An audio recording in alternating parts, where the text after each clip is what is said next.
Minion, what are you doing? She's helping.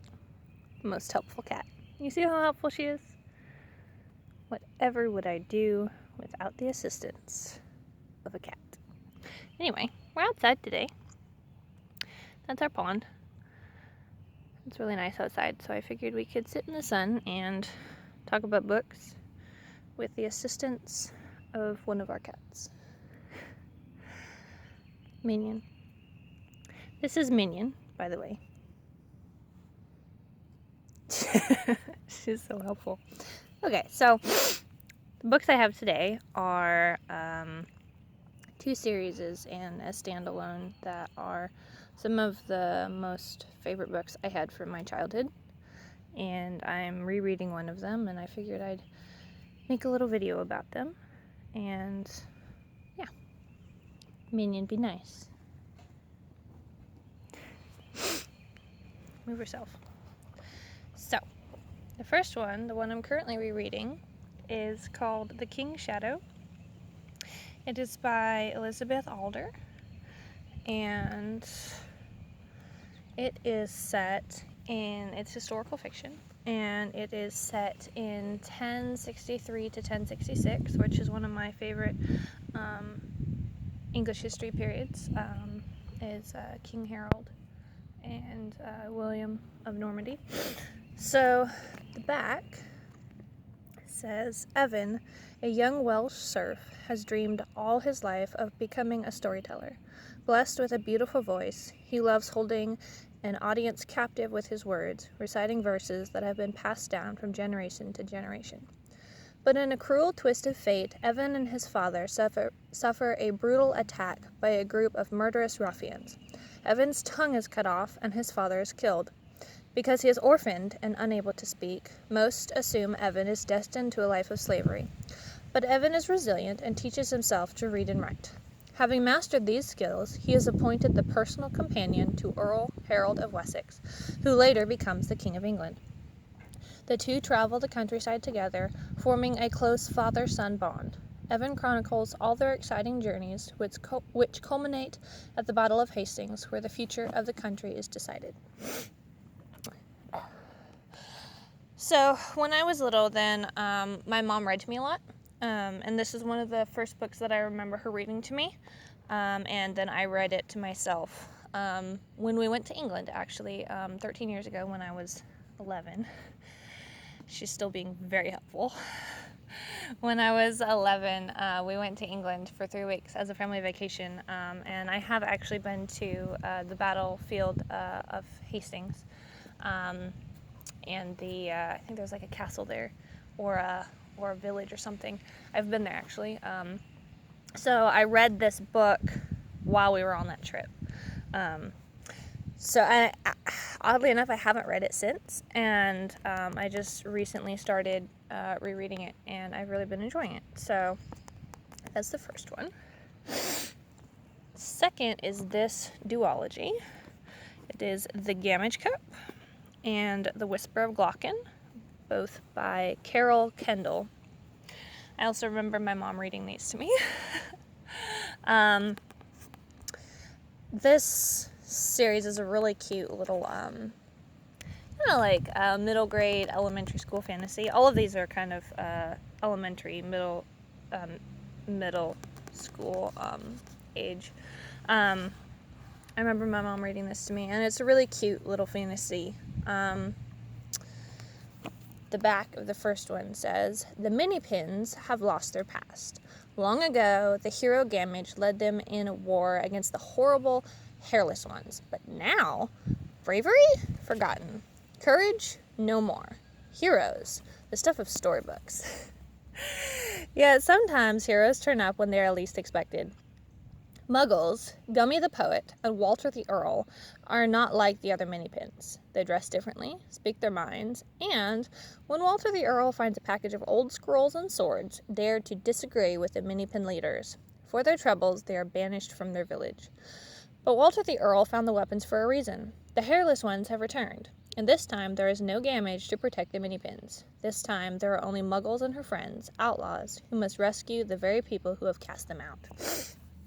It's really cute. I can't wait to reread this one again after The King's Shadow. I finished that one. So I do prefer the Gamage Cup over the Whisper of Glockin, but they're both very interesting, and they both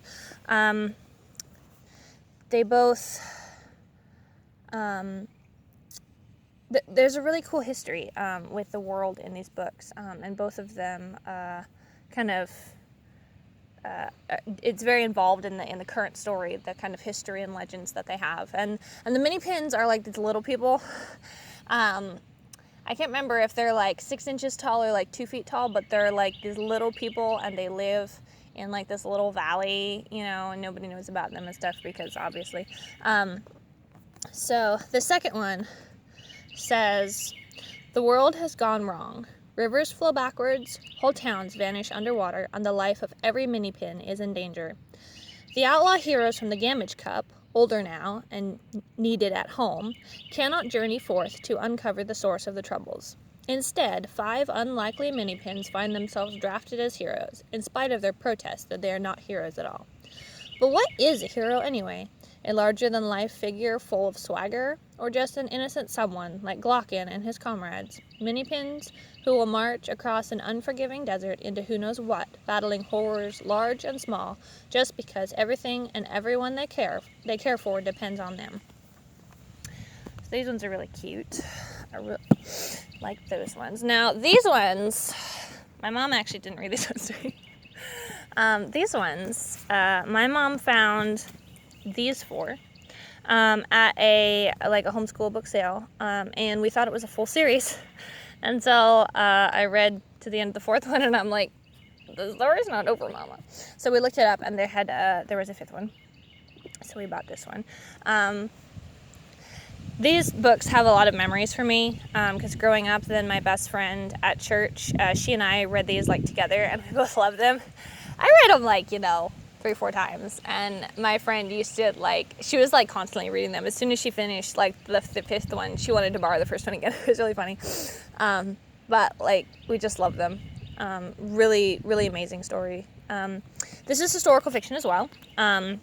It is about an Irish girl set in the 900s, I want to say.